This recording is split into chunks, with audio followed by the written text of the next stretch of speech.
with sponsorship from the Florida Humanities Council and the National Endowment for the Humanities. We've had wonderful, wonderful events, and I'm very excited about this last one, which is called Community News and Democracy. It's certainly timely. I see some familiar faces in the room, so thanks to you who've come to quite a few of these panels, and those of you who are new, I think you're in for quite a treat this evening. We have three really great panelists tonight, and I'll introduce them to you, and then give them each a chance to say a little something about themselves, and then we'll start with some questions. We did something a little different with this. We circulated ideas in advance, so it's not just top-down questions. We've had a chance to think about what each other might say, and so I think it's going to flow really well. And then we'll have a question period and conversation period, which I think will be pretty lively. All right. So I'm going to start at that end with Matthew Sauer. He's the Collaboration and Impact Officer for the Charles and Margery Barancik Foundation. And he works on issues such as the environment, workforce housing, the Foundation's Community Journalism Initiative, which you'll hear more about tonight, health equity, and recidivism. Prior to joining Barancik in May 2021, Sauer spent 35 years in journalism, lastly as executive editor and general manager of the Sarasota Herald-Tribune, and as Gannett's regional editor for Florida, overseeing newsrooms at the company's 20 publications in the Sunshine State. Sauer has spent most of his life in Southwest Florida, moving to Manatee County in 1975. He attended Manatee High School, State College of Florida, and earned a bachelor's degree in journalism from the University of Florida, where he was editor of the student-run independent Florida Alligator newspaper. It's a newspaper I really admire. Matt, would you like to add to that in any way? I consider myself a near native and love this community, and I'm really excited to be here talking with you folks tonight. Okay. And next we have Brian Ries, who's engagement editor at the Sarasota Herald-Tribune, where he also oversees partnerships for grant-funded journalism. He's been a restaurant critic, reporter, entertainment editor, and digital editor over the past 2 decades, but feels he didn't really begin to understand humanity until he started moderating the social media accounts of a daily newspaper, which I think is a very good comment. Brian, would you like to say a little more? Sure. Like, I didn't come from a journalism background, so I entered newspapers with a background in sales and retail and a variety of other things. And so I don't really see newspapers necessarily the same way that people who grew up in newspapers do. So that's helpful, I think, when you're in an industry that is in perpetual current change, I guess. Not perpetual, current. Yeah, that's very thoughtful. I had a similar experience. I came to journalism. I worked for the Tampa Bay Times for 12 years with a background in anthropology. And so I brought something, I think, kind of different to it. And I've been fortunate enough to stay in touch with journalism and to participate in events like this. Finally, and last but not least, we have Mary Shedden, news director at WUSF Public Media, where she oversees a team of reporters, editors, and producers covering 13 counties on Florida's West Coast. That's very ambitious. A journalist for more than 2 decades, Mary arrived at WUSF in 2013, where she worked first as a reporter and then as editor of the Health News Florida Journalism Collaborative. She became news director in 2015. Say a little something more. Thanks for bringing me aboard, Maria. Of course. I'm lucky. I am a former recovering newspaper reporter. I spent about 20 years at newspapers across Florida, Gainesville Sun, Florida Today, and the late, great Tampa Tribune. And so I understand that world, and I am thrilled and was really blessed when I decided to move into public media, which is very different. I'd never been I'd broadcast in college, but I'd never done it full time as a grown-up. And it's really great. We do, WUSF has 16 individual newscasts a day. So that, and we have a staff of 20, and that includes everybody from your morning edition host to your reporters, to your editors, to our digital producers who put out a daily newsletter. And there are 20 of us, and we put it all together, and we create both short-term and long-term stories, and things like Florida Matters, which if you weren't sitting here right now, you should listen to. And it's available on your Florida Matters app, and it's going to be a really good one tonight because it's about this thing the Supreme Court did yesterday. Okay. All right. Thank you, Mary. Okay, we're going to move right into our three questions. And as I said, these were formed from collaboration among all of us. And so we're going to let each person take the lead for one, and each person will have about 5 minutes to add their comments to it, and then keep these in mind for our later conversation. The first one, Brian will take the lead on. It's called Erosion of Legacy Media, Causes and Big Picture Effects. Yeah, I mean, I brought this up myself, and I work for the newspaper, so we all know what's happened in the newspaper industry and in the legacy media industry over the past several decades. There's been huge amounts of contraction. The Herald-Tribune, what were we at, like 220 something? 205. 205 in the newsroom, and now we have 20. Whoa. It's a big change, right? Newspapers used to be printing money, and they aren't anymore. It doesn't mean they're not viable. It just means that there did need to be a restructuring of how newspapers operated, and also we're going through that whole process of consolidation. We are owned by Gannett, which owns, I don't remember, but it was something like 10% or 10% of all daily newspapers in the United States at one point recently. And so that has an impact as well, because for good and ill, honestly. For ill, maybe they have policies that don't necessarily reflect great on local journalism, but for good, they also have cost-saving measures and great policies that affect local journalism really well. So it's kind of a give or take. But in the end, when you get down to it, newspapers still have an outsized effect on news gathering in this country for the communities that still have them. We still produce more news stories, more journalism in this community than really any other single organization. And we also cover such a wide breadth of things that no other news organization in the area can do. And it's the same in most communities that have a daily newspaper. That doesn't mean that we're always going to catch everything. It doesn't mean that other organizations aren't going to produce stories that we miss, or more importantly, in a different manner, where they can cover more deeply, or they can break something that we didn't know about. This is why we have multiple news organizations in a community. But when you're talking about the sheer volume of information that people need in a democracy to make proper decisions, to influence the political process, and to guide their community to where they want their community to be, that kind of information is almost only available in such a wide way through local newspapers. We've all seen the research about what happens to communities when they lose their daily newspaper. Even things such as like municipal credit ratings change because there's nobody to hold accountable, or there's not as much accountability for local politicians. So it is bad news, but we've been dealing with bad news in newspapers for a while. It's also good news in that we still have a great local newspaper that produces quality journalism and covers a wide range of things that people need to be educated on. Okay, pick up from there.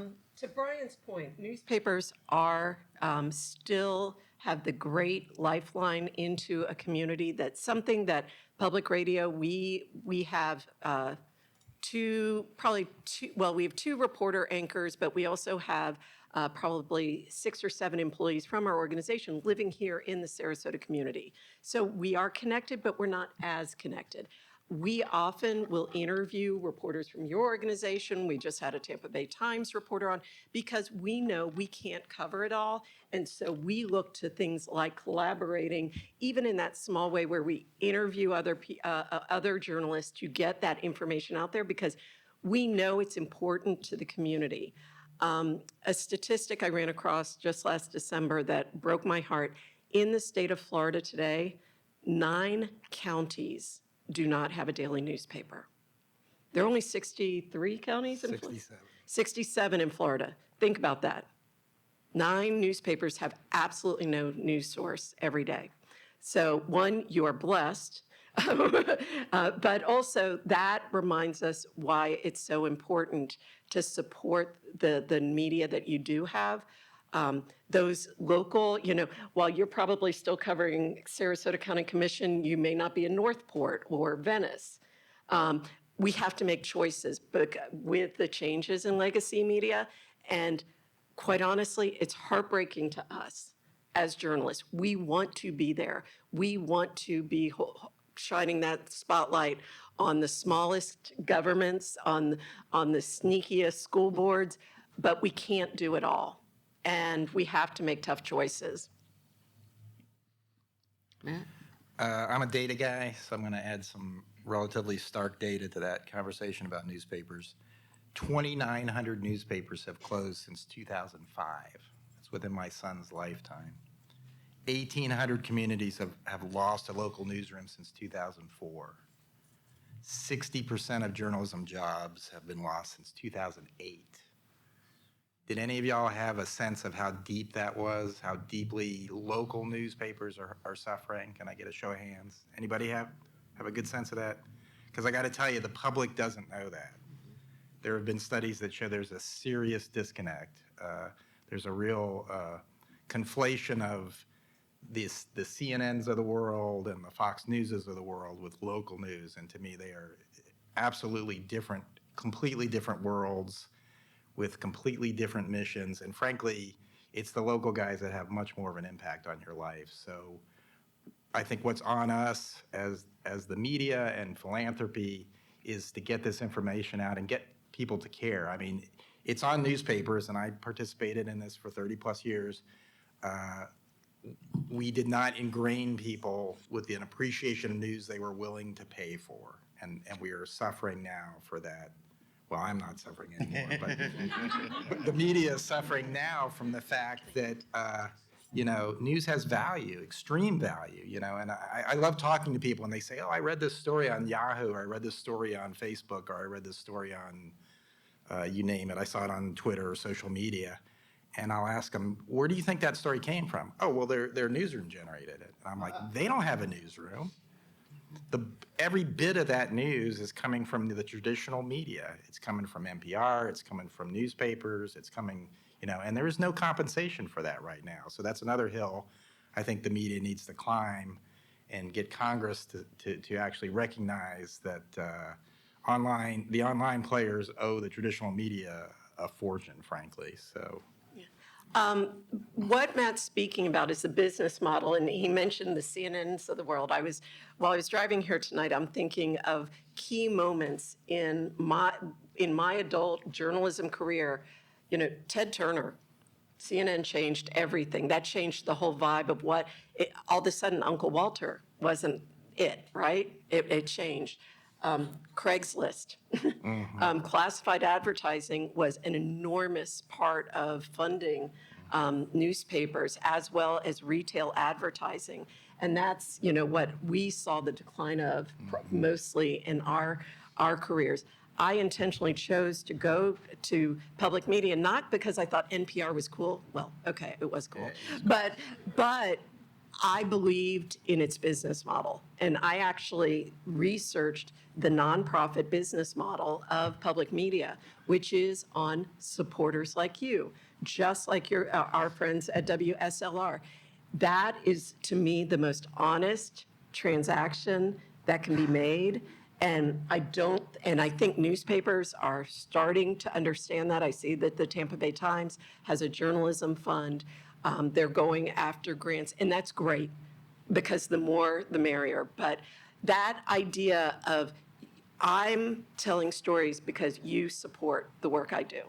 And quite honestly, it feels great. And I also feel accountable to those who support. 80% of our support comes from donors, not big corporations, not the state of Florida. Good God, not the state of Florida. But that's, and because of that, I think we've been able to balance it. I am blessed. Our newsroom has grown. We've gone from 10 to 20 in the last 10 years. And, God willing, and if we get the support and we work it into our budget and our sustainability model, we'll have more. Yeah. Anyone else on this? I really appreciate these comments. This was a topic I really want to bring up because as someone who used to work for the Tampa Bay Times and remains very loyal to it, I've heard some really, comments from people, disparaging comments about, well, this isn't covered anymore and that isn't covered anymore and the paper isn't printed every day and so on. And that's true. But most people don't seem to understand the reasons why. It isn't that journalists don't care or they've turned away from things. It's just the foundation just isn't there anymore. And, it's certainly what was said about picking things up on the internet and not understanding where they come from. A lot of them are just, quote, curated, meaning taken from people who are doing the hard reporting work. And so that hasn't been figured out. Some of that's on journalism, some of it's on the public. But I think this is the time, it's a crucial moment to really understand what's going on and find a way to support and participate in and contribute to your local media. So, You should totally support WUSF, WSLR, Yeah. and buy a subscription to the Herald-Tribune. I do. I mean, if you don't have a subscription, it's really tough when I talk to people I know who don't have a subscription, and I'm talking about digital. I mean, I'm going to freely admit now that we do have problems with our print distribution sometimes, and it causes a lot of headaches for people. And some people, I think most of the people get their paper every day and on time, but you get those problems, and it turns people off.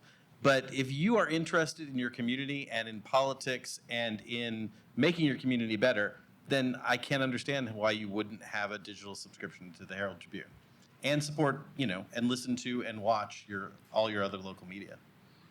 very good. Okay, we'll bring that up in the question period. I'm sure people have things they want to say about their local media and questions to ask. All right, we'll move on to the second question, which Matt's going to take the lead on. And the question is, what does the current local and state news ecosystem bring to the table? And remember, this whole series has to do with building the news ecosystem, the local news ecosystem. Well, I think we have a terrific ecosystem here, and I think Brian or somebody said, or Mary said, you should really appreciate what you have, and we should appreciate what we have, because this is a pretty rich market still. It's not as rich as it used to be, but there are a plethora of media organizations producing news on all levels, and that is a great advantage. There are a lot of markets, obviously, that are far worse off. We talked about news deserts. It's scary. When you see a map of news deserts in the country, it's really frightening. And news deserts assume the loss of a newsroom entirely. I can tell you from experience that there's a lot of newspapers out there still that are really what people call ghost newspapers. I mean, they have one or two staffers and they're able to cover a certain amount of stories, but really there's not much of a presence there. So ecosystem is something that the Barancik Foundation is very concerned about, and some of our efforts have pertained to that. Well, let me give you the mile high first. I think philanthropy was asleep at the wheel for a long time as the media industry eroded. I would also say that the erosion of the media industry, and when I say that, I again don't mean the CNNs of the world. I mean traditional newspapers and community journalism. That erosion, I think you can tie directly to the schism, tribalism, whatever you want to call it, that we have in this country now, these divisions. Because dating back all the way to colonial times and the revolution in this country, there was something that knit the fabric of our country together, and that was newspapers. And they were there were literal town squares, and there were town squares in those newspapers where people could contribute their thoughts, have a civil discourse about a topic, letters to the editor. They could read what their commissioners are doing or their mayor or what have you. And as we have lost the ability to provide that, I really think people have gone to other sources to get their news. And unfortunately, the comfortable thing to do is, and I will never tell you that newspapers make you comfortable. They probably make you real uncomfortable if you're still a reader, because you're reading about some serious events occurring in our country and throughout the world. But when you pull back from objective reality and go to a source that is basically affirming your beliefs rather than in giving you facts about the world, I think that's a really dangerous precedent, and that's where our country is at this point. I became editor of the Herald-Tribune in 2016. There was a pretty big election that year, and I got a lot of calls, and I would make it a practice to call between 20 and 50 readers back every week and just talk to them. Some of them had left me voicemails with some choice descriptions of my upbringing and pedigree and things like that. And but I would make a point to call them, and they were both good and bad experiences because it was terrifying to hear what people believed about my media organization and the world. But it was also affirming because having those conversations, I realized how much we all have in common, and we do have core beliefs still as Americans that are, I think there's more, whatever the cliche is, there's more that unites us than divides us, and I still believe that's true. It's harder for us to see that now.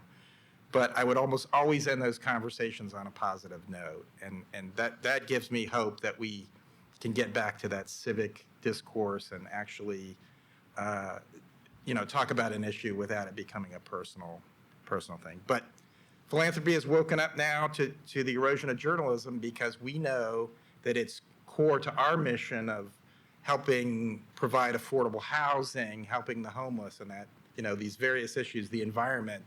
That can't be done without a strong civic-minded population. And you can't have a strong civic-minded population if you don't have a core of good journalism that keeps them informed and interested in the what's happening in their community. So I believe there's already a very strong ecosystem here. There's a national effort going on right now that's called Press Forward. It's being led by some heavy hitter foundations in the country, the Knight Foundation, MacArthur Foundation, Ford Foundation, and some other ones I'm going to forget in Florida, the Miami Foundation. And they have collectively put up $500 million that they hope will be matched by local philanthropy to the tune of $500 million. I don't think that's enough, but it's a good start. And they want to use that money essentially to bolster ecosystems in communities, particularly those that are news deserts or on the verge of that. And they use this term ecosystem. And so I think there's a lot of people thinking in those terms. What can we do to reinvigorate journalism? What can we do to create nonprofit entities that aren't so subject to the vagaries of the economy, and to really bring back as much as we can of that coverage. Here in Sarasota, Barancik Foundation, we're in the second iteration of something called the Community News Collaborative. We're setting up a 501c3 nonprofit corporation that will have its own board of directors, be an independent news organization that will partner with 12 partner media organizations in town and provide them with content. We sort of piloted this for a year. Now we're moving on to the next level. My board just committed $3 million to this effort for 3 years. And what we are really hoping to do is knit that ecosystem together, get all these media players rowing in the same direction. And as somebody who's removed from journalism now and looking at this from a little more objectively and from a distance, I think survivability is really three-pronged. It's getting the public fired up and aware that democracy dies in darkness. It's getting philanthropy fired up and funding these efforts, and it's getting the media organizations to realize that they can cooperate and collaborate without giving up their identities. Yeah, that's really important. And I hope everybody noticed that Matt said civic discourse, not civil discourse. Well, And civic discourse. Yeah, but I think civic discourse is what we're after, because in some circles, civil discourse is a way of shutting down discussion. But civic discourse is something that we all share, and we need to come together around that. So I really appreciate the efforts that are happening here. Brian. Yeah, I totally agree with Matt. I mean, philanthropy can have an outsized, particularly, I mean, let's be clear, particularly in this community where we have some very powerful philanthropic organizations that can have a huge impact.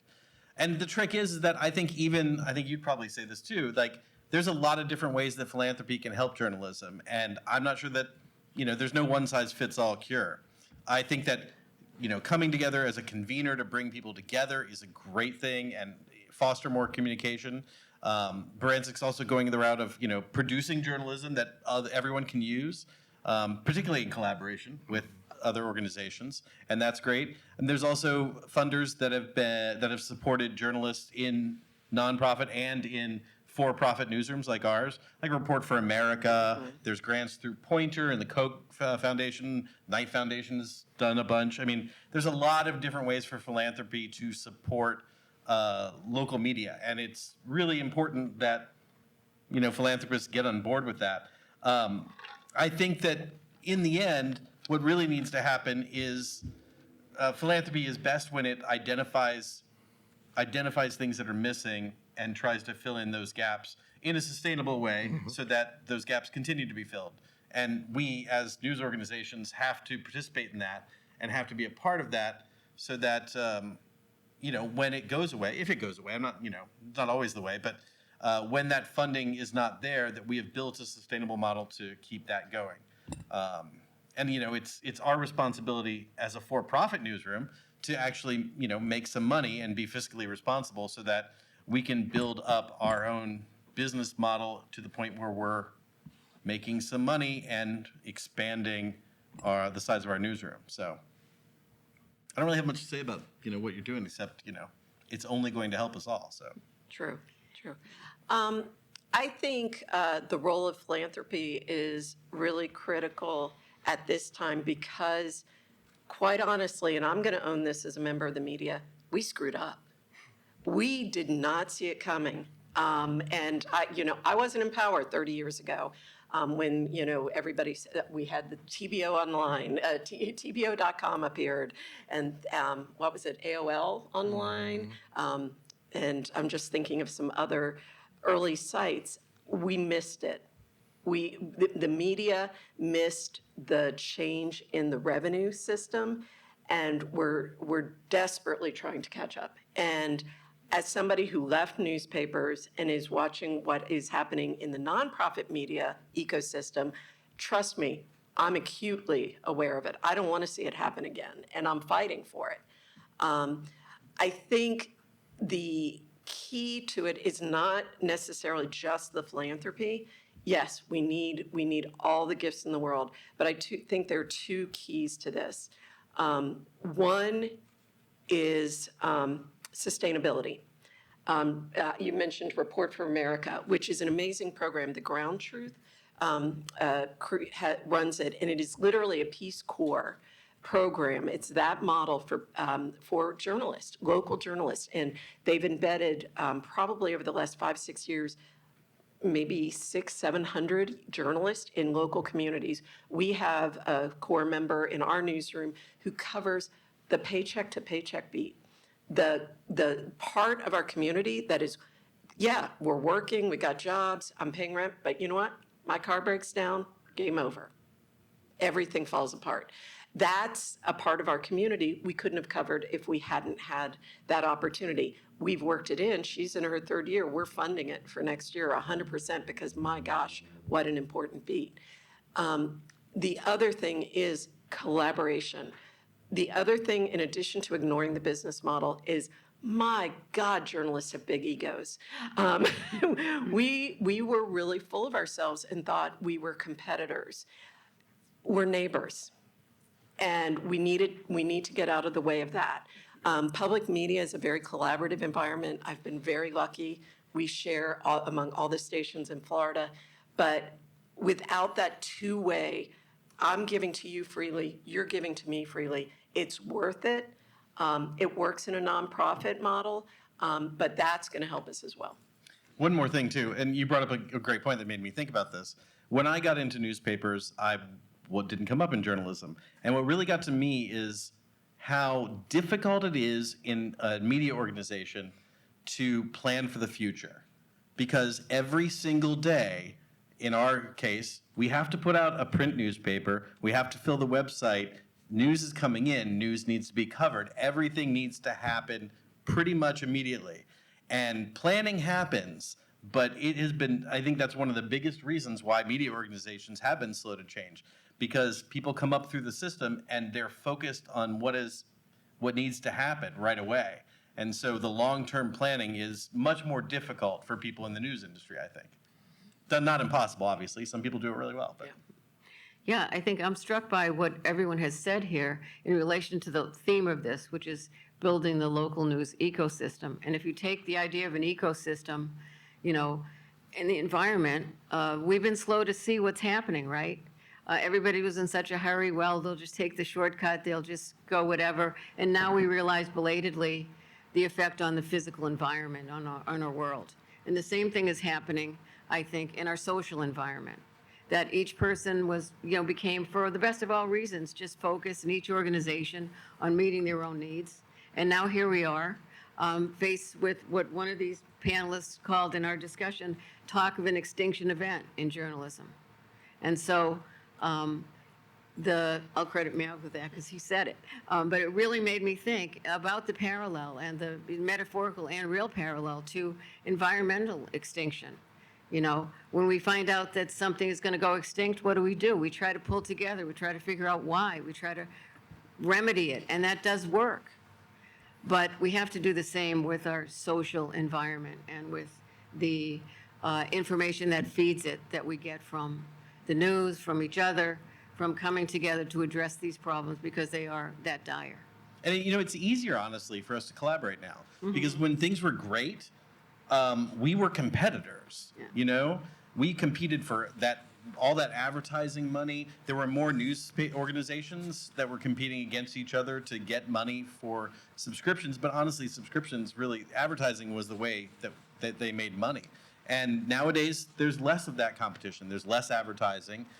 Subscription models are more prevalent, or nonprofit models. And so it's more comfortable for us to work together and collaborate. Yeah, and that's where the success is, that each person, that we are neighbors, and what does it mean to live in a neighborhood, whether it's a physical neighborhood or a social neighborhood, political neighborhood, building on that. Okay, our third question, which Mary will take the lead on, is called pulling together in an election, is discussion, it's not a question, pulling together in an election year to protect the democratic process. And the subtitle of that is something that Matt also mentioned, putting out the fire in the barn before it burns beyond recognition. Putting out the fire because there is a fire. Wow. And by the way, we all really do love what we do. We're not trying to be buzzkills, but we're being real, and I appreciate this venue very much. Thank you. So elections. November of 2016, we were talking about this beforehand. I remember standing in the WUSF newsroom, staring at the results, not caring about, caring about what was happening because it was a major event in politics, but it wasn't as much about the candidates. But we had a moment, and I remember standing there with my program director, and we said, we missed the story. We were so caught up in covering the candidates and the literal, I refer to it as kind of the P.T. Barnum environment that the 2016 election became. And we realized that we needed to change. And so we made a promise to ourselves back then to stop covering candidates and to start covering issues. That's not easy, and I'm going to look over to my friend here, Joy Mayer from Trusting News, who has been a guiding light in this. And she is your neighbor, but she's also a remarkable journalist making a huge impact on journalism nationwide. We started asking what people want to know about, asking surveys. Back in 2020, we created an online survey. We had 700 responses. reflective of our community? No. But we got 700 people we could talk to directly about why this issue mattered to you. And our questions are about what it is that's making you vote or not want to vote. We're meeting people. We're going to festivals. I sat in the lobby of a Black church on a Sunday and just stood there answering questions and getting people's opinions. This is what we need to do as journalists. And so we started investing that. It's called a citizen's agenda. And we choose our stories based on that. We think that can help change from that cable squawk box. I'm sorry, I'm biased, but that's what it is, the opinion and people just screaming at each other and getting ratings. It's about more than that. We're sitting in your community. We're affected by this.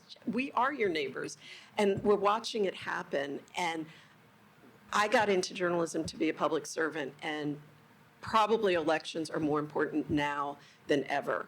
We do listening sessions, even when it's not election time. During the pandemic, we give voice. We let people have 4 minutes on our radio and not a reporter's voice. We call it audio postcards about people talking about teachers, how they feel about the laws being changed, about musicians during the pandemic and not performing for an audience.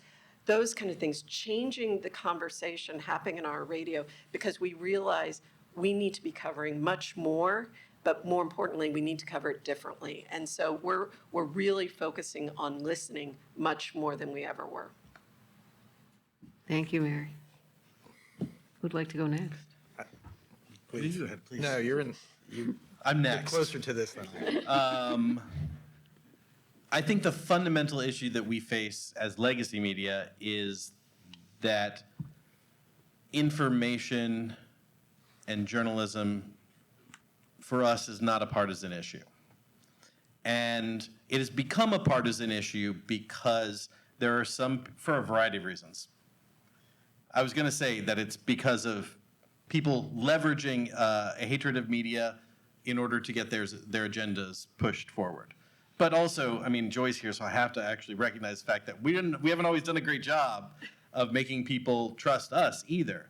I was telling Joy, one of the things I've really taken out of training that she did was that we constantly portray groups of people as a monoculture, as like one coherent group, when in reality, how many conservatives do you know that are exactly the same?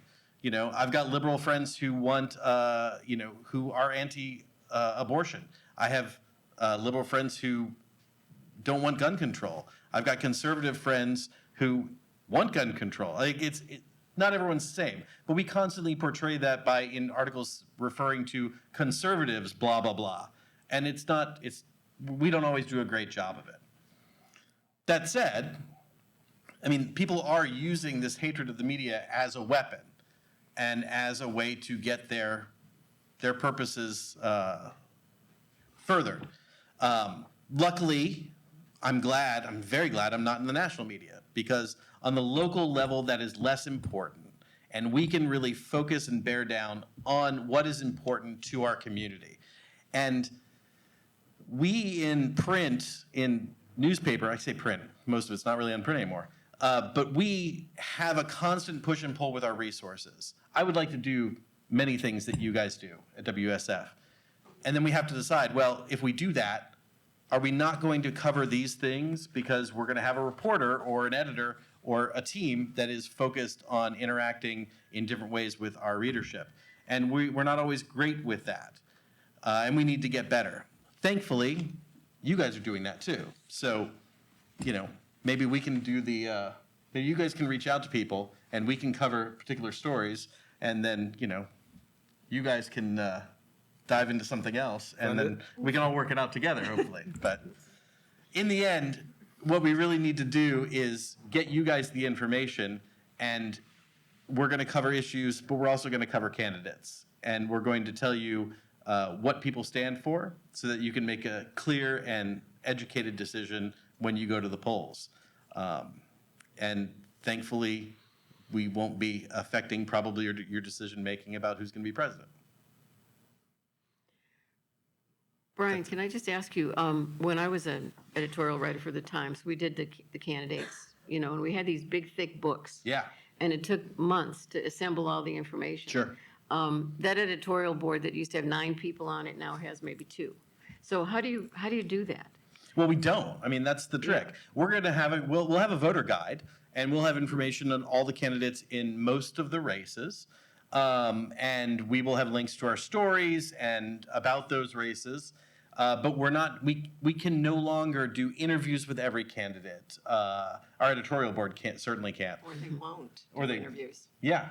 And more importantly, many candidates just won't bother. Right. They don't care. They don't think they need to. In a community like ours, where people will just often go down one slate and just check all the boxes, and then be surprised later that some people they voted for don't necessarily represent their values, those candidates don't feel the need to do it. So we can't do that anymore. All we can do is tell you about the races, tell you about the people who are involved, and give you an opportunity to have some knowledge that you can use to make a decision. Just not as much as you used to get. All right, I'd like to come back to that, but I'd like Matt to have a chance to say. I don't really have a lot to add to that. That was on the Okay. money. Well, then what I'll say is this. I personally believe that it's important to have that information. So I think this is where we can bring it around to some of the things that WSLR would like to come out of this series, which is more citizen involvement in collecting the news and more ways to build the ecosystem using citizen reporters, citizen journalists, people who care, like all of you in this room, to go out and get that information, find a way to collaborate with each other, with media outlets, and help to be involved in getting that information out to your friends, to the public, to the world in general. Because newspapers can't do it anymore. They just can't, for the reasons that we've discussed. They don't have the resources. It is a very labor-intensive job. And on the other side, as was mentioned, a lot of politicians don't care anymore. You know what this does, even if you get that, even if you get citizens collaborating and what has happened in the contraction of legacy media and in the relationship that politicians have with media now is that there is very little information. There is often just a little bit of information. And because people are so deeply involved in their own groups, there's a lot of confirmation bias out there. And what happens is you end up with people who are, they know 1 or 2 things about a candidate, and that is enough for them. And maybe it's enough for you guys.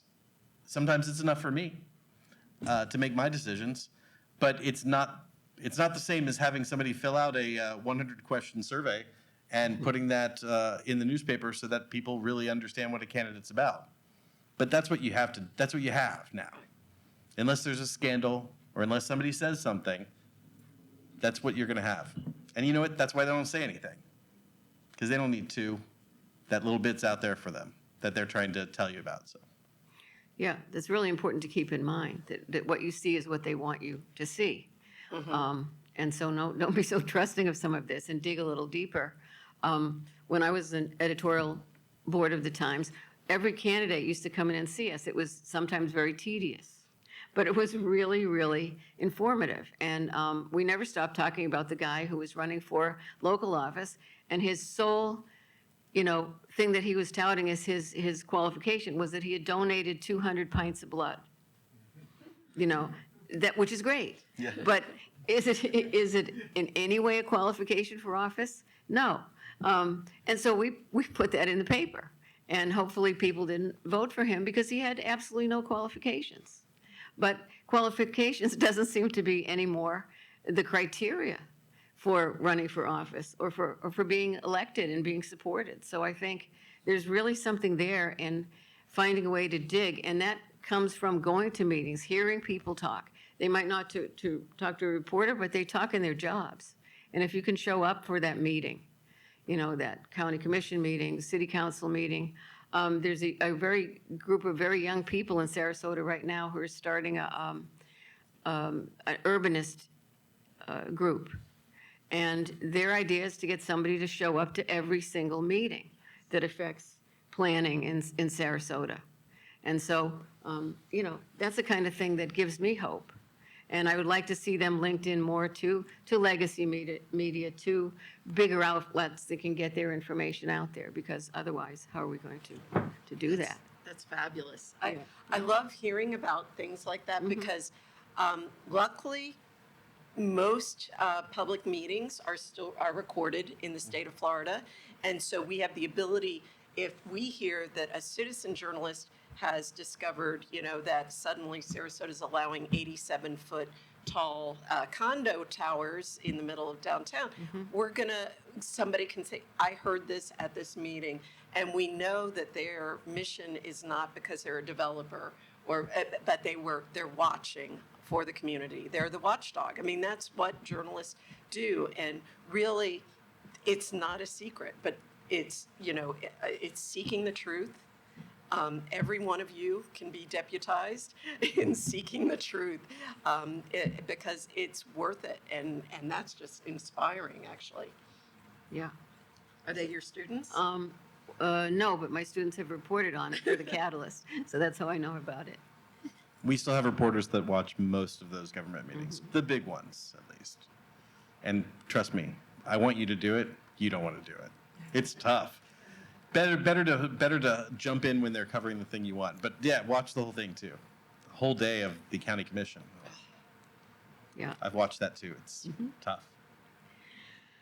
Well, we've come to the end of our formal questions, but would anybody like to say any last words about this, or should we move on to? Yeah, please. I wanted to, kind of reiterate what you said. We're actually entering, oddly enough, a very positive time for journalism. Even though it didn't sound like that, particularly for me, probably. We have trouble filling open positions sometimes because there are news organizations hiring out there across the state of Florida, for sure. I know from our Gannett newspapers, there's hiring happening. And across the country, I think journalism hiring has ticked up. And there are fewer layoffs, which is a sad thing to measure, but it's still important. And right now, I think because of philanthropic organizations getting involved, and because of collaboration, and because of the kind of better success of legacy media business operations, I think that we're actually entering into a very positive and upward trend for legacy media, and that's good for everyone.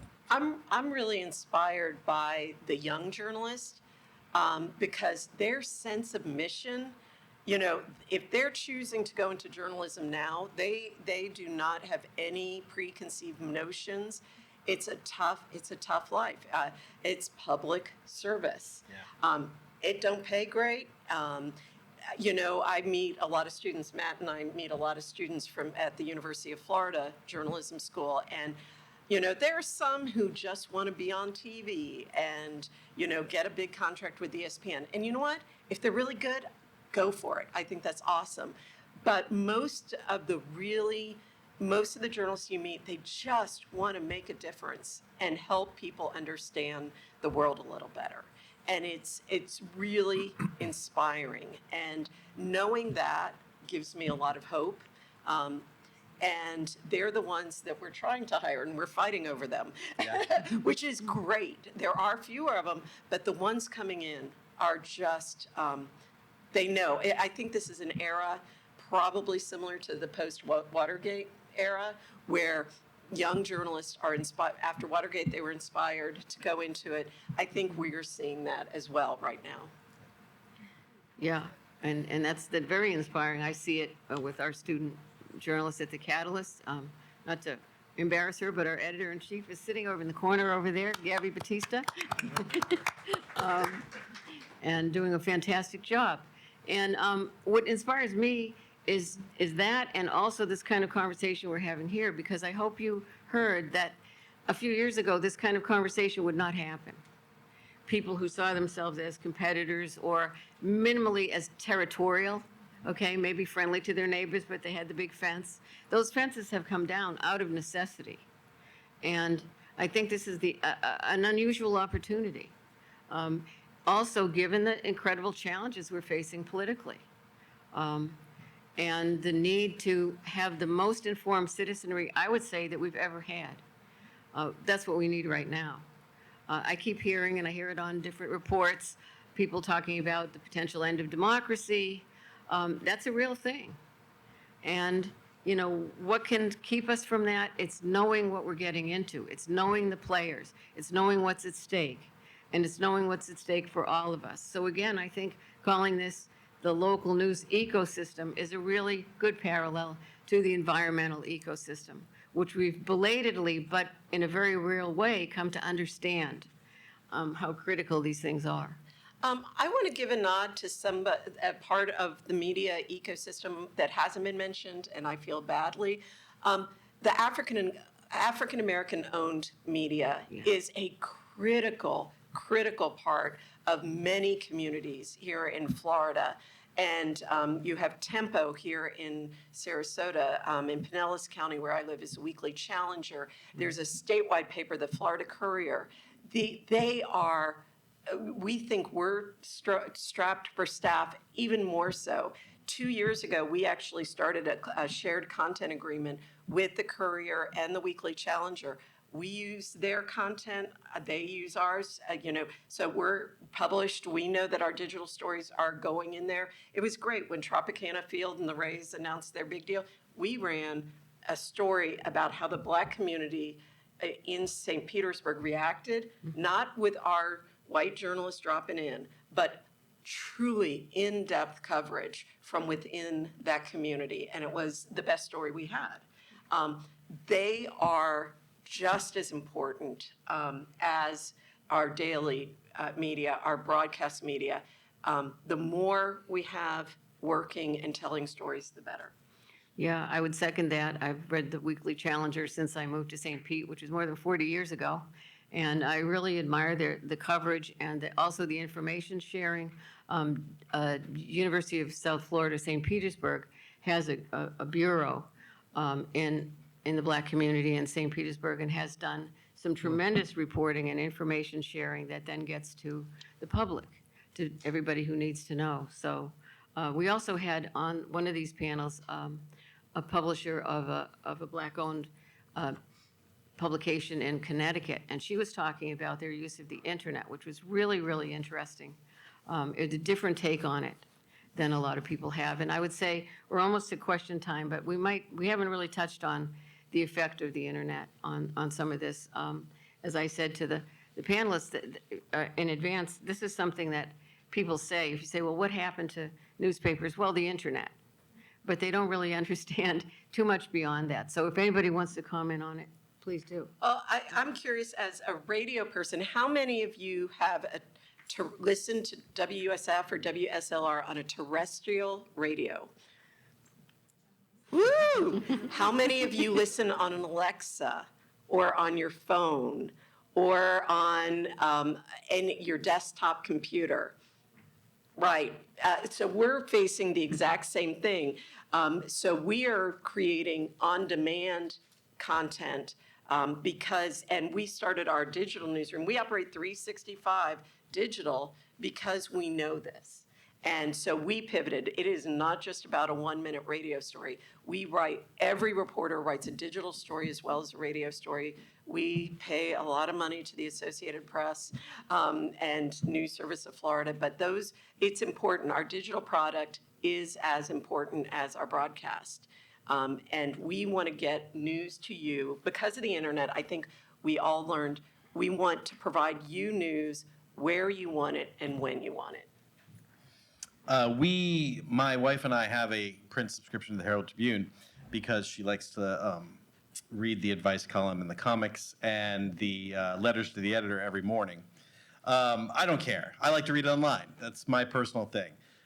What the internet has done for us, besides the change in the advertising models and subscription models and all that, is it actually makes things a little bit harder because we're pulled in several directions for revenue on our side. We have a really big focus. We're focusing much more on enterprise and investigative journalism since our new executive editor, Mark Rochester, wave your hand right there, came on board a couple months ago. But on the other side of that, we also want to get page views. And also, we know that you guys click on things about restaurants and about events and about things that are a little bit more, sensational, about things to do, about things that you have questions about that have nothing to do with investigative journalism or even enterprise journalism. And so we want to fulfill that need as well. And we do try and fulfill both those needs. But it's a push and pull, really, a little bit there, because we want to do everything for you. And in the old days, when print was here, we didn't really, we didn't necessarily have to tell you right away about the latest restaurant opening or maybe the latest, the event that's happening the next day or anything like that. So it kind of goes back and forth for us. But it is great that anybody can access our stuff at any time. And if you suddenly get a hankering for information about your community, you can go online and find that information on our site, or go to WUSF and hear people speak stories to you that are much more engaging than reading 10 paragraphs online. And that is a fascinating thing that I think for me, the best invention of the past 20 years is the Kindle. The idea that I could actually get any book at any time, whenever I wanted, on my phone or on my book, on my Kindle, if you told that to me when I was 12 years old, I don't, it's like space cars or something, I don't know. And so having all that information at your fingertips all the time is just the best. Can I ask Matt and Brian a question? Do you think seeing the clicks, what people are watching, the analytics, do you think that has made us has made the media more responsive to the communities they serve? And that we're listening better? Well, I'm a little bit removed, but I think yes, to a degree, but I think that the media is also coming around, and frankly, advertisers are too, that volume is not necessarily the holy grail. Yeah. The holy grail is engagement, because those are the people that they can really hook with their products, just like you all are hooking them with great journalism. Yeah. So, and it's not either or, it's not one or the other, but I think engagement is more important. Along that line, we still sell a lot of newspapers, print newspapers. We have a lot of subscribers. We sell them, And so you guys know who Jay Handelman is? Our arts reporter forever, right? He's a great guy. He writes amazing stuff about the local art scene. If you looked at his typical story online, it doesn't necessarily do as many page views as a story about a restaurant or some of our other stories. But Jay gets read in print with that art section every week by a lot of people.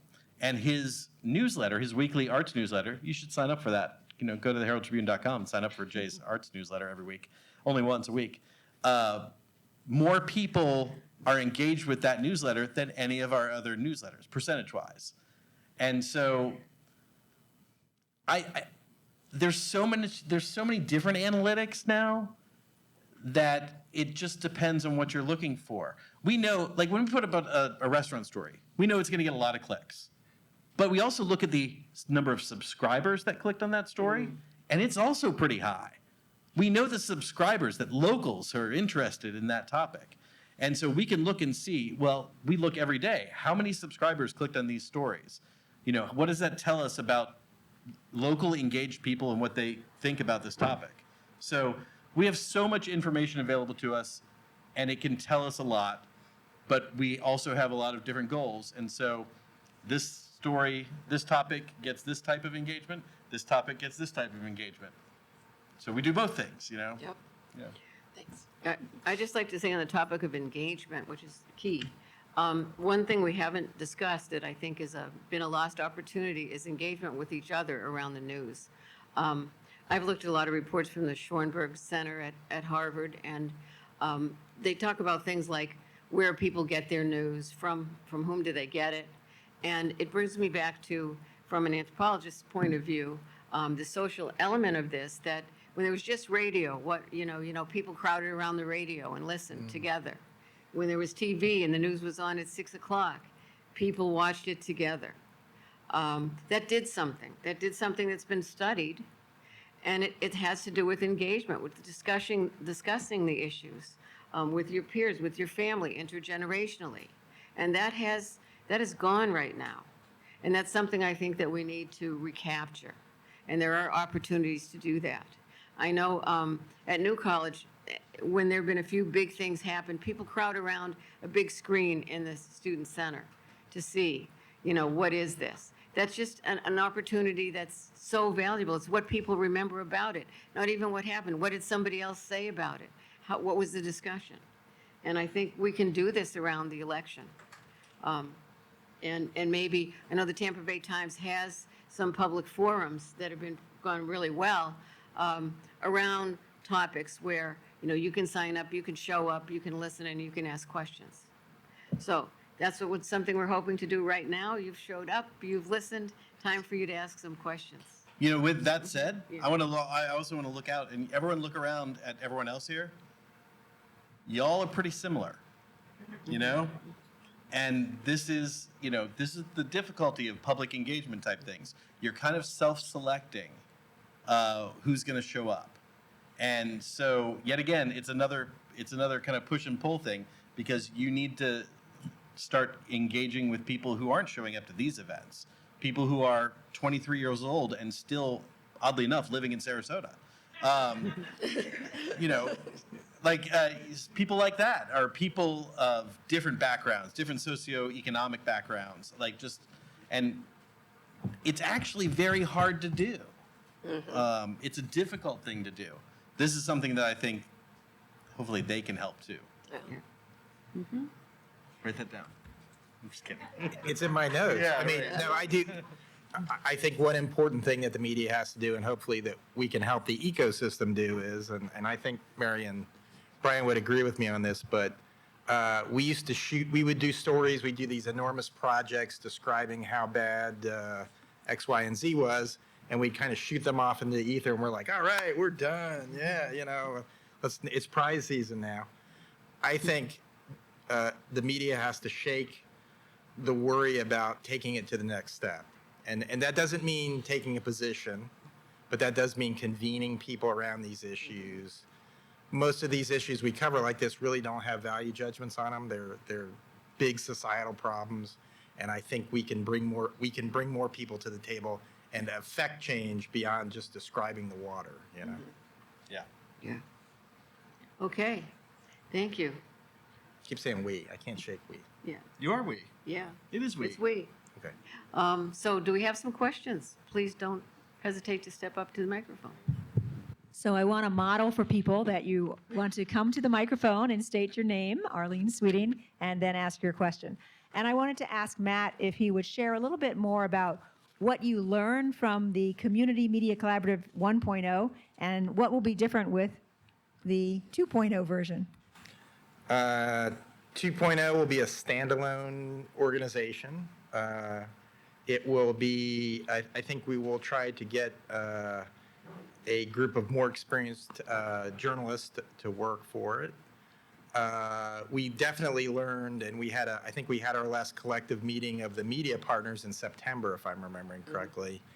And what I was really most optimistic about was the level of engagement between the media organizations. I felt like those walls were down.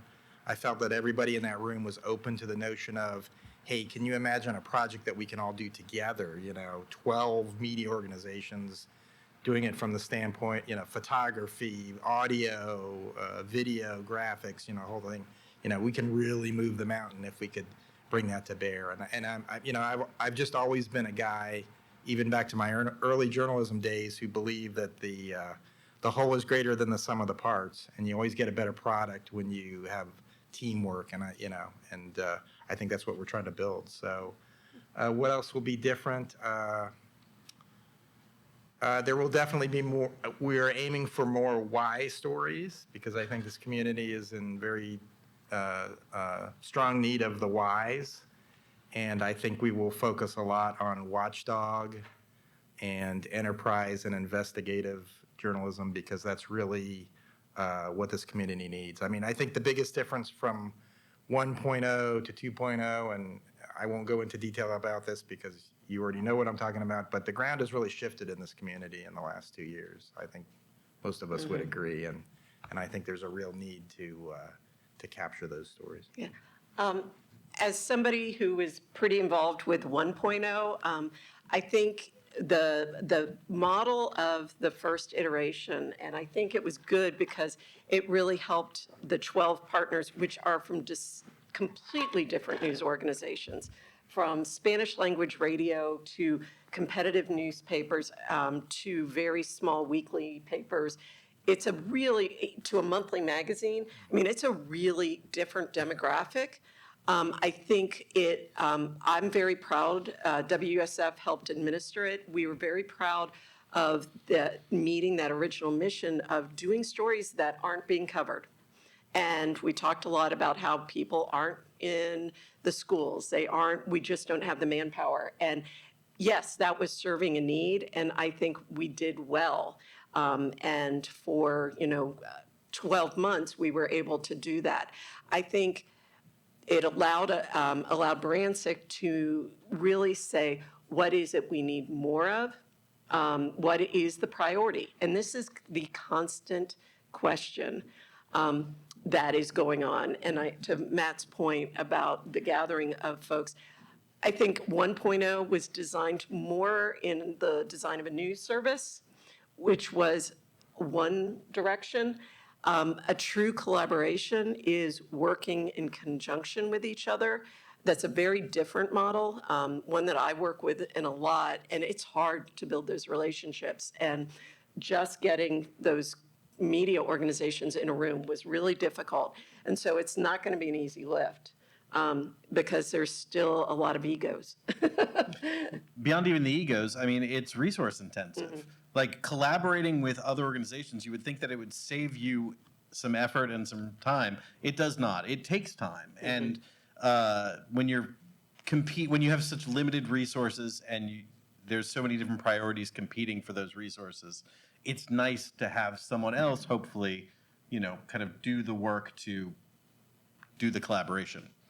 We want to collaborate. Yes. We just, it's hard sometimes. Okay, thank you.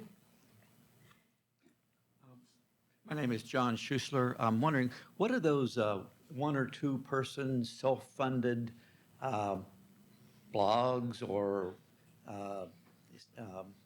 that have an internet, they have a website and they say it's free news, but are those all political? Do they serve any purpose? Are they helpful? Are they unhelpful? Where do they fit into the news ecosystem? I wish somebody from MediaWise was here to answer that question. That's some of them, citizen journalists. And are they telling you the truth? Can you verify the information that they're sharing? Just like you should look at our stories, and if you go, that doesn't sound right, and you fact check the Herald-Tribune, you fact check WUSF, we hope you do, and call us if we've screwed up. And I get calls. We screw up names, we screw up numbers. And so hold us accountable. For those, some have very strong agendas. Some are just an opportunity for a person to vent. They're somebody, and that's great. But if you're looking for the truth, verify it, double check it, see where else you're hearing it and seeing it. And there's no difference really between somebody posting on a blog versus somebody posting on social media versus somebody yelling at a street corner. I mean, it's all the same, right? It's all or it's somebody talking to you at a bar. Like it is all the same. You have to be educated enough to know when signs are pointing towards problems, and you need to verify and find out for yourself. I mean, at the very least with a blog, you often can tell, just like, who used to read reviews of movies or reviews of albums or something in the newspaper? right? You learned. This critic does not like this style of music, or this critic is the one I trust to tell me if this movie is good or whatever. It's the same thing with blogs. You just have to kind of learn over time, and it is everything. Everything nowadays is pretty much citizen journalism. Like you go onto X, and you start reading a feed, and a lot of that people are curating their own news to present to you right there. So. Great question. Yeah, that is a great question. And I think, one of the things about it is when the Francis Scott Key Bridge fell in Baltimore, which was really tragic to me because I used to live in Maryland. And I really feel for the people who lost their lives. I heard on NPR that some people were saying it was a conspiracy theory because it was something they read, online. And then, wouldn't you know, the very next day, somebody said that to me in person. This was a conspiracy theory. So that kind of thing is scary. I mean, it really brings home the need to, as everyone has said, fact check your sources. Don't just take them for granted. Johannes Werner, news director at WSLR. A comment and a suggestion/question. Comment is News Collaborative version 1.0 went out with a bang. That story about the number of unclaimed bodies in Sarasota County was a real hit. It told a lot just in 3 minutes. Absolutely amazing. Suggestion, comment. Brian was talking about just a voter guide. Suggestion here is let's pool resources. Let's produce a smash voter guide. We could talk about details. Obviously, we could not do endorsements, but we could do deep research about each of the candidates. We could ask the candidates the same questions, those running for the same office, and we could bring, campaign contributions, who's giving what, and who is behind those candidates. So first dibs, we're going to do the tax collectors. Very interesting race, low profile. Is that going to be an interesting race? I don't think it's going to be low profile. Yeah, no, I mean, that's a great idea. I mean, that's something that, a collaborative news ecosystem could help a lot with. It's true. I mean, yep. I mean, it's something that we could definitely talk about. Yet again, it's just a matter of dividing up those resources and figuring out how to do it. And everything can be figured out. And version 2.0 is not ready? Unfortunately, no, but hopefully by the summer. Right. That seems quick. It's all going to depend on hiring. Yeah. Thank you. Yeah, that is Stay a in really touch. important thing. As I said, that big book, I miss it. Every candidate, all their votes, where they get their money. We need to know that. Thank you for this panel. My name is Juan Pablo Salas, and I also hablo español. So I am on this side of 1.0. We really loved it, really helped us a lot with our news. We're not a news organization, we're a commercial station. We have some community interest, so we fill the air with a lot of voices telling stories. I mean, that's something my community, the Spanish-speaking community, really needs. If the media in English is in trouble, imagine what's going on with the media in Spanish. So I took a few notes, but I'm not going to take too long. Don't worry, half an hour is enough. I've been thinking a lot about which subscriptions to pay for. And you gave me the answer today. I need to pay my local news organizations. I have plenty full of interests. I'm Colombian, I lived in Argentina, I'm a political junkie. I need lots of subscriptions and I don't have enough money for them, so I need to be strategic, and I think that the strategy in this case is very obvious. We need to support our local news organizations, so I'm gonna start promoting that idea and start paying you guys. You talk about erosion of the media, and I also think that there was a simultaneous erosion of interest from the public in what the media had to say. And it's not just the attack from certain politicians about the role of media. No, it was also the number of minutes people have left during the day to really pay attention to what they really have to pay attention to. It's very difficult for us. It's much more difficult for everyone who is not actually thinking. I think that has a tremendous impact in the critical mind and the critical thinking of people. And the fragmentation is really, really damaging that. So in that sense, I think that it is important to write stories and to tell stories that somehow re-engage people, but we also need to start thinking deeper into how are we going to regain the prestige we lost, how are we going to regain the interest of the public in what we say. We need to really think about that and be creative in the forms and the ways that we can deliver those stories. And I'm concerned because we are creating I would say a two-tier society, but it's just because it's easier to say it. I want to read news from my country. All the newspapers are locked. I can read one article on each newspaper if I'm lucky. So I'm lost because I'm not living in Colombia. I'm not really into the wheel of events. I cannot read them.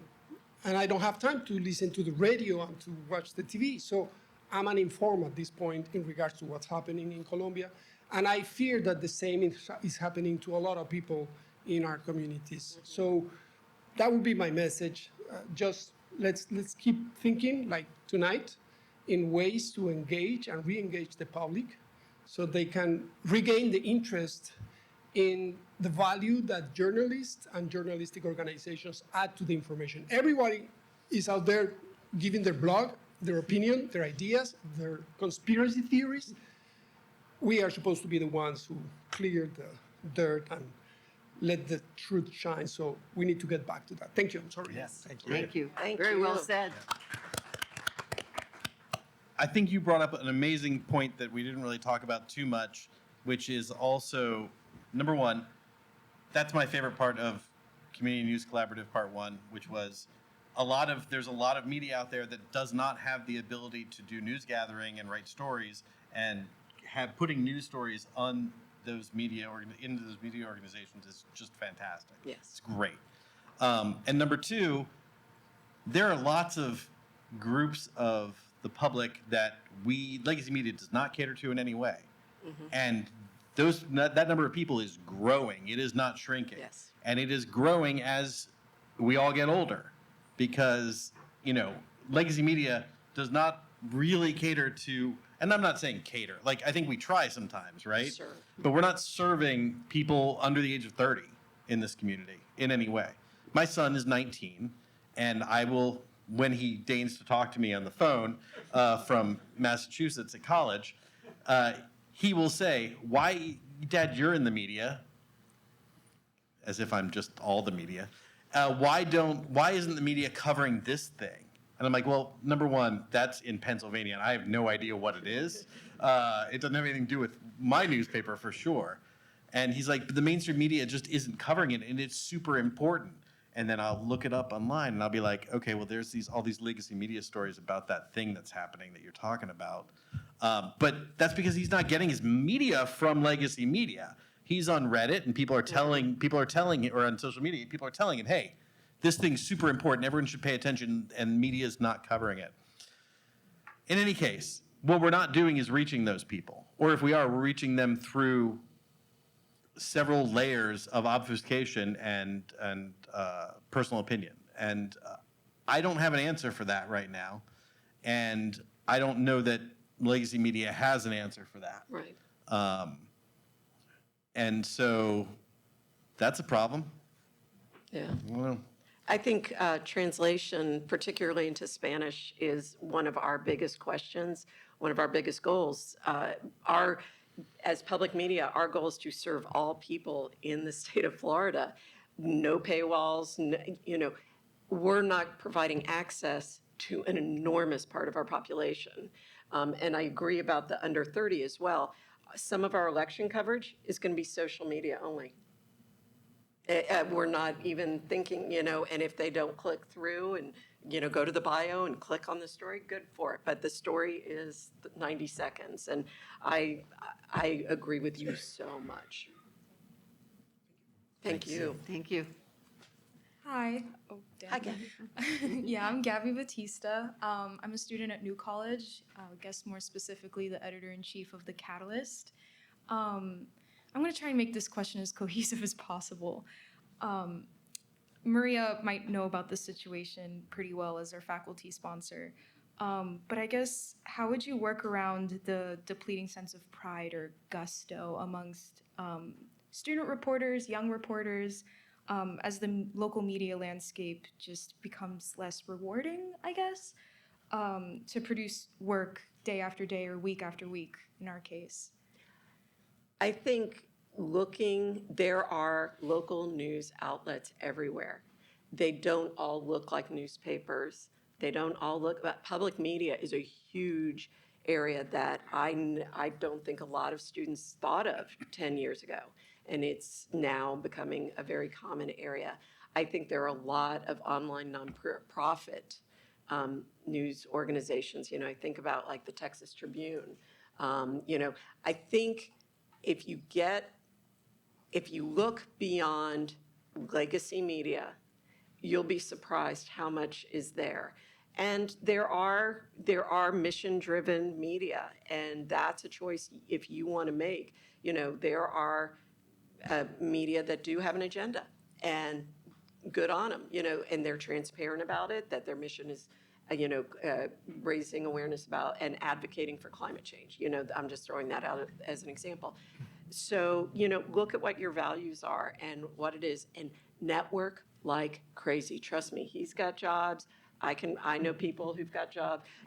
Trust me, they're out there, and your voice is as important, if not more important, than the rest of us right now. Yeah, I totally agree. Like, our newsroom is revitalized every time we hire somebody who is, just out of college or a couple years out of college. And we're lucky to have them because, there's incredibly talented people who come into our newsroom and nobody else snatched them up necessarily because they don't have the experience. And we can provide that to them for the 3 to 8 years before they go to a bigger market. And it's great. It's great for us to have that. And you're totally right. I mean, like, there's a lot of different types of work. I don't know if you feel this, but you were in journalism from the very beginning, right? Well, mostly. History. Yeah, I didn't pop out of the womb knowing I wanted to do Right, journalism. right. No, but you went to college and did journalism, Yeah, right? yeah, yeah. And it feels to me, just from meeting all these young reporters, because I wasn't like that it's like a calling for people, And just remember that there's a lot of people out there that feel that same way that you do, right? That really have that same calling, that really want to provide, that really want to be a journalist to help out their community and to, as Matt has always said to me, afflict the comfortable and comfort the afflicted, to really have an impact in your community. And there's very few professions out there that you can have an impact like that, other than journalism. They exist, but man, you can have an outsized thing. And so take pride in that. And there are jobs, totally are jobs. And people are going to be happy to have you. Get your staff together on a Friday night and watch All the President's Men. I mean, seriously, two guys that had to fight to get a story that was, the Washington Post was buried, who just through gumshoe and determination and hard work absolutely changed the face of this nation and this world, arguably. Just two people. Spotlight's good too. Yeah, Spotlight is really good too. Yeah, I think that's really important, and I would say to what Gabby's saying, I've sponsored the Catalyst for 29 years, and it's only since January 2023 that we've faced the problems that we're facing, in that in the past the college was supportive of the reporters and felt that they're learning something, they need help. If they had questions about the budget or something like that, the CFO would spend time with them. We're facing a different situation now where the administration doesn't speak to our reporters, doesn't answer their calls, ignores them, and it's demoralizing. It's demoralizing for students. And I think, understanding what people are talking about here, that there is a need for journalists, a really serious need. And if it makes you feel any better, they don't respond to our calls either. Exactly. So, like, you're in the same boat as us, so. Good to know. Yes. You do have a very good friend whose name is the Sunshine Law, though, so. Yeah, Oh, yeah, we make requests. yeah. They make good use of that. How often do they fulfill your requests? They fulfill them. Well, I don't know. Yeah. I know recently, like, a student tried to request a few emails, and the search came up empty, which doesn't make any sense because the search was pretty broad. So it's pretty interesting, but the alumni, they've been requesting on our behalf a lot, and so we contact them, Nice. and they give us the documents, and That's great. it's very helpful. The erosion of the sunshine laws in this state are a real big problem. Yes. We had great sunshine laws, but it required people to actually follow the law and try. So we're seeing that not happen as much anymore. So Yeah. Thank you. Thank you. thank you. Thank you. Thanks for doing this. This whole series has been tremendous, and it's great to hear. Oh, my name is Tom Matrullo. I actually worked at the Herald-Tribune. I remember a skinny young guy coming into the newspaper back around 91, 93. something like that. And Mr. Sauer, here he is today. I left the news around 99 because I saw the internet coming. And I think what you're talking about tonight very much reflects the debris, the detritus of that collision, that massive transformation in news. So I became one of those street corner criers at the bar, if you want, but not the legal bar. So I'm a blogger, and I've done that for about 10 years.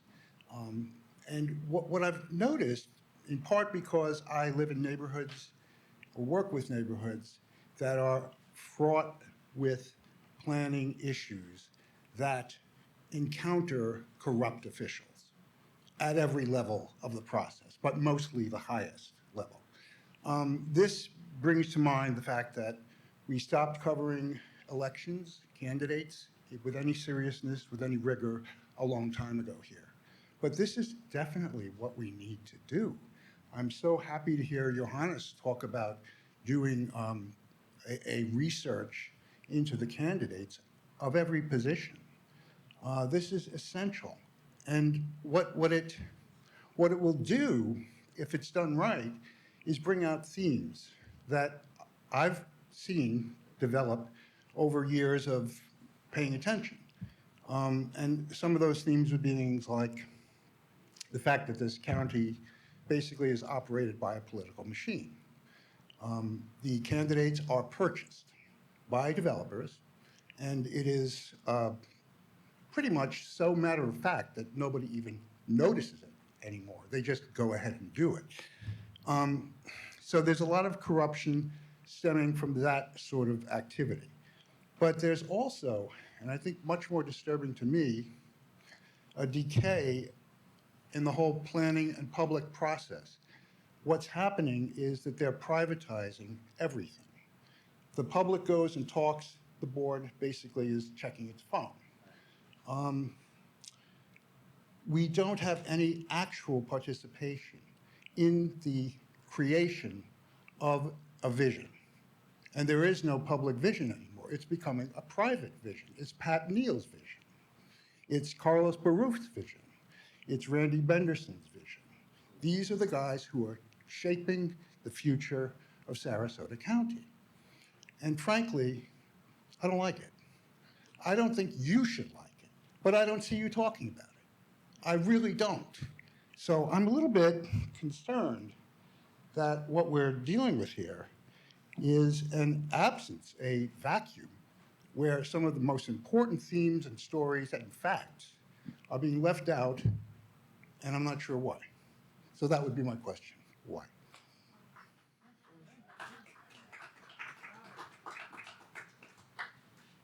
I would say that we do cover those things.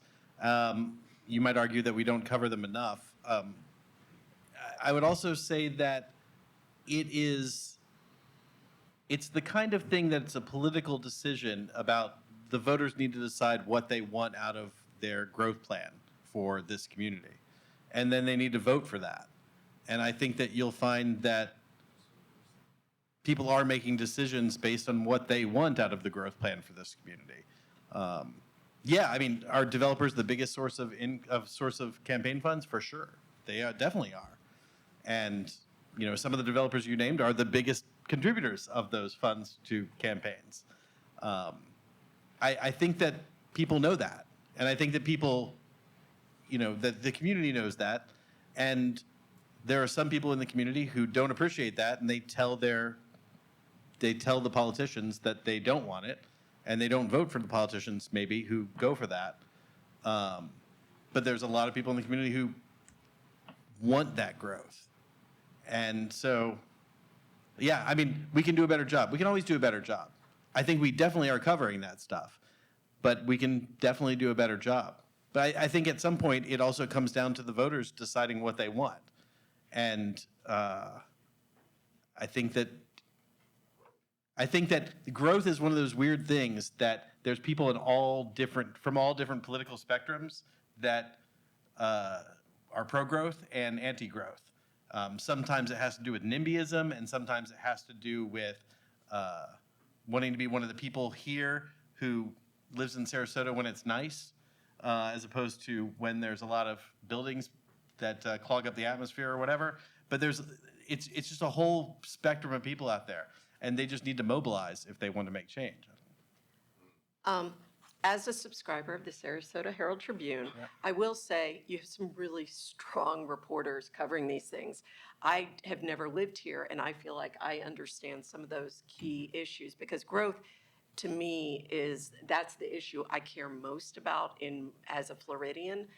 And I think that's also a really critical point to make about what's kind of different in our local media ecosystem is the profound growth of Florida. How many of you lived here 5 years ago? Okay, that tells you a lot. That's about half. So think about it, 1,500 people a day are moving into the state of Florida. Sarasota is one of the fastest growing of those areas. Polk County was top in the country in the 2020 census. We are exploding, and we have people who don't. There are people who support growth, but what kills me is it's also people who don't have an investment in the community. And if the local media is not doing it, we've got to be telling these stories. WUSF cannot cover every county. We have 13 counties. So we try to cover those issues in a big way so that people can relate to them. But another reason to subscribe to and support local media, however you decide. Yeah, and it's not always, I mean, the thing is that we write about growth every day almost. It's just maybe not necessarily what you're looking for. We're writing about affordable housing. We're writing about what's being built. We're writing about decisions about hotels on Siesta Key. We're writing about new developments in Northport. We're writing about political decisions in the county commission and the city commissions, all about development. So we may not be presenting it the way that you're looking for, but there's a lot. It is the most important issue for most citizens that we cover in the newspaper. So, Mark, what do you want to say about it? I would just point out, we do have an accountability story coming up that looks at the undue influence of development. So that's something that have our nose to the grindstone. I mean, we've written about corrupt planning people. We've written, it's in there. And it's when you're passionate about the subject, we can never write enough for you, sadly. Okay, thank you. This is great. I think we have time for one more question. I would like to make a comment on this one, though, and it has to do with what Mary said about, bringing more people into the discussion, tapping other, constituencies and like the Weekly Challenger and like that. I was driving in a neighborhood in St. Petersburg, and there was a young black man standing on a street corner, and he had a sign. It was a sign made out of cardboard, like huge cardboard, maybe the size of a refrigerator delivery box or something. And it said in marker, gentrification is real. And it just, it just moved me more than anything I've seen because, that isn't being covered the way it should be. Certainly not in my community, which is experiencing also a great deal of growth in St. Petersburg. So, okay, thank you. My name is Klaus Obermeit, and your mentioning of sharing resources brought up the idea that the old story about the 7 blind men that confront an elephant, and one of them touches the side and says an elephant is a wall, another one touches the legs and says an elephant is a tree. And you're talking about sharing resources, sharing news sources. It seems to me that you run the risk of losing some independence of viewpoints. It's almost like you have only one blind man that's going to tell you what the elephant looks like. What do you do to mitigate that risk? I mean, hopefully, whoever's running the collaboration is the elephant, and they're saying, "Yeah, you're touching my leg, and you're touching my trunk, and I'm an elephant, and let's get this elephant online real quick so that everyone can see." I think that is an issue that we have to discuss, right? Because not all news organizations in the area are the same. And so from our perspective, we definitely have to think about what kind of collaboration we're doing and who we're doing it with and take that into account. Because, when the Community News Collaborative first started, we were a little uncomfortable because basically we're putting news into our newspaper or on our website from a source that we don't have a lot of experience with. And over time, we totally, came on board because we grew to know them and learn what they were doing and the people involved. And so I think that is an issue. Not all news organizations are created the same, and they might have different perspectives, and those might not mesh. However, when you have resources like WUSF doing audio or local television stations doing video, and us with our reporting power, and other organizations too that might have different perspectives or different sources that we can, use to great effect. I think that the sum could easily be greater than the parts. But you're right. It's not. We can't just jump into bed with everybody. Right. We have to think about it, and we have to figure out what works best for us. So. Yeah, true collaboration involves relationships within the media organizations and creating that level of trust and having an agreed upon mission. So we know we're looking at an elephant. Every single person knows. So there are editorial meetings with 5 or 6 different editors, and somebody doesn't agree, we talk through it. But you don't tell those stories to an audience until you know and you all agree on what you're writing about, what your mission is. And I think that really helps. And also having a set of ethics, having a code of ethics is important on every project we collaborate on. We agree on, we have these things set so that we can meet those things. Thank you. Matt, would you like to? I would just Last add word. that true collaboration gets more eyes on a story, not less. We did a huge project with the Tampa Bay Times back in 2015 that won a Pulitzer Prize for investigative reporting, and there were at times 20-odd people in the room talking about that story. So you got a lot of people feeling the elephant when you do those kind of pieces. So. Okay, thank you.